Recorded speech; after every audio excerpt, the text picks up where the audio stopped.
আমি ভয় করি এইসব মাইকে এসে কথা বলবো যে জামশেদ মজুমদারগিরি বাইরে যাবো, নিজে ঠিক না হয়ে এখানে এসে যুবক ভালো হয়ে যাও যুবক, এরপরে নিজে আরেক বেটার বউনি ভেঙে যাবে। আর এই তোমাদের বিবেক বুদ্ধি নষ্ট হয়ে গেছে। আমি শেষ করে দিচ্ছি আমার কথা। দেবর আর ভাবি এক ঘরে পাইছে মানুষ, বলেছে বিয়ে করে, আর বেটা আরেকজনের বউ কেমনি বিয়ে দেবে? কি আশ্চর্য, পুরো গ্রামে কি কোনো হুজুর নাই? ইসলাম বুঝে কি সাংবাদিক নিউজ করে যে একসাথে পেয়ে ওদেরকে বিবাহ করেছে? এমনি বিবাহ হলো ভাই, আরেক বেটার মেয়ে বিবাহ দেওয়া যায় না, আরেক বেটার বউ কেমনি বিবাহ দিবে?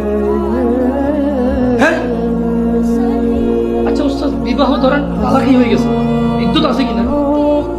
ইদ্যুতের পর বিবাহ যায় কিনা? তো এই গ্রামাঞ্চলে যতগুলো অকারেন্স হয় ধরে বিয়ে পড়ায়, কে সুযোগ, কে দিছে এদেরকে এই অথরিটি?